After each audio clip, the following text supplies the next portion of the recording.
Hello and welcome to the Assignment 5.06 video tutorial.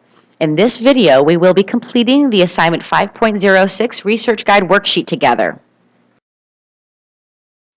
Please go to the 5.06 lesson in your Lessons tab. When you are inside Lesson 5.06, go to page 8 and click Research Guide Worksheet. Save this worksheet to your virtual backpack. This can be a folder on your computer, a thumb drive, or anywhere else where you save important documents. Open the file, and then continue watching this video to complete the Research Guide worksheet. At this time, please pause the video, complete the following steps, and continue the video after your worksheet is open. Before we can begin Assignment 5.06, we need to select a topic. You have two prompts to choose from. A, should college athletes be paid to play? Or B, should books be banned? After you select your topic, you will then select your position on the topic. If you select college athletes as your prompt, then we need to decide whether you are in favor of paying college athletes or against it. If you select should books be banned, you need to decide if you are in favor of censorship or opposed to the banning of books. Please pause the video and choose a topic to write about. After you've selected your topic, please resume watching the video.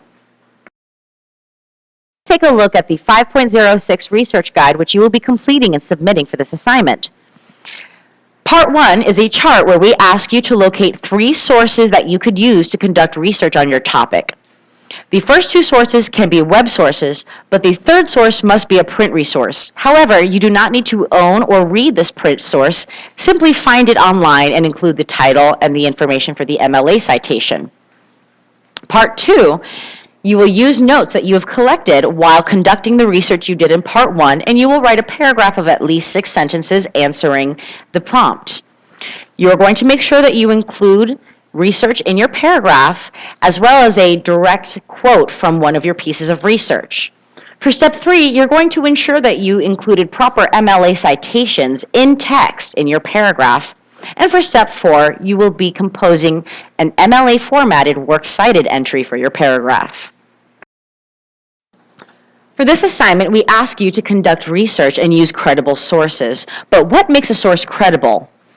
If a source meets some or all of the criteria below, a source is considered credible. First, look to see if the author is an expert in his or her own field, like a published writer or a college professor. If the source belongs to an organization, make sure that it's one you can trust for information. In our example, we have senate.gov, which belongs to the government, and owl.english.purdue.edu, which is Purdue University's writing lab and is an educational institution. Those are both trustworthy organizations for information. Third, if there are references to other sources that are also reliable in your source, that enhances its credibility.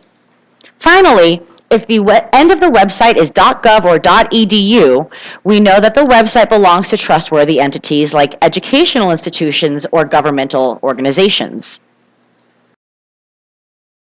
Now that we know what makes a source credible, we need to discuss what makes a source unreliable. If there's no evidence that your author is an expert in his or her field, it's probably an unreliable source. Authors who are experts typically list their credentials. If there's no professional affiliation, that means that no trustworthy organization like a government or a school will back up this information. You probably can't trust it. Let's take a look at some examples of unreliable sources. First, we have wikipedia.org. Wikipedia can be edited by any user, so we can never verify that the user who edited the content is a credible source in and of himself. Personal blogs are typically opinion pieces and do not necessarily reflect research or objective information. Finally, answer sites like Yahoo Answers and OpenStudy, much like Wikipedia, can be used and submitted with any user. So you can't necessarily trust that the information that you're receiving from these websites is correct. It's important that you understand the why behind the what when it comes to conducting ethical research and citing your sources. In an argument, why do we need to provide research to support our claim? Credible sources make our claims valid. Using other people's research shows that we aren't alone in our thoughts and proves our position to be true. Why do we need to cite our research? Well, first, we give credit where credit is due. If somebody else compiled this information and conducted the research, they are entitled to be recognized for their hard work. Also, using other people's ideas without their permission is called stealing. In academia, we call that plagiarism. And at Florida Virtual School, in college and beyond, there are consequences for plagiarism. So it's really important that we always take time to cite our sources properly. Let's begin the worksheet. We'll start at part 1, finding 3 sources. Previously, you selected a topic to research, either college athletes being paid or books being banned. Now you're going to find 2 web sources that are credible pieces of research and read them and conduct your research on your chosen topic. Then you're going to come back to your worksheet and complete the first 2 rows of your part 1 chart. We're going to need you to write the name of the website for each site, what makes each site a credible source, and the important information for your MLA citation for each site. Be sure you keep these 2 websites open because you will use them to conduct research while writing your paragraph in this assignment. When you are through with this portion, unpause the video. Now that we've located our 2 web sources, it's time to find our print source. Remember that the print source does not need to be a book you physically own or one that you have read, but simply a print source that you can locate that shows us that you know how to not only identify credible print sources, but write them properly in MLA citations. At this time, please pause the video, take a moment to review the sample on the screen, and notice how we write the source title, how we identify the source's credibility, and what information we collected for the MLA citation. After you have located a print source, complete the chart and then resume watching the video. Parts 2 and 3 of this assignment have you use the notes you collected from your research previously to write a paragraph of at least 6 sentences that answers your research question. Make sure you are following the guidelines for ethical writing and giving credit to your sources. Include at least 1 direct quote from your research in your paragraph. Make sure that you have proper internal citations to cite your sources inside your paragraph. Remember, all information that did not come out of your head needs to be cited.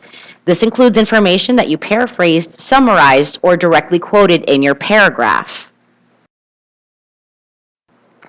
Part 4 of this assignment wants you to write a properly formatted MLA Works Cited entry for the sources that you use to write your paragraph. Be sure to include a minimum of 2 sources. Good news! You already have this information at the top of the worksheet. All you have to do is plug the information from Part 1 into an MLA website like ezbib.com and it will make the citation for you. But what is a Works Cited page? A Works Cited page is located at the end of your essay, and it contains the sources that you used for information inside your paper. At this time, please pause the video and review the sample Works Cited page in front of you, including how it's formatted and the information that's presented. The easiest way to make your Works Cited entry is to use one of the websites on the screen, ezbib.com, citationmachine.net, or bibme.com. You will simply open one of these websites, input the information you collected in step 1 about your source, and then it will generate a correct MLA Works Cited entry, which you will then copy and paste onto your worksheet. Congratulations! You have completed your 5.06 Research Guide worksheet. Remember to submit your worksheet in the 5.06 assessment area for grading. If you have any further questions, your English 1 teacher is looking forward to hearing from you.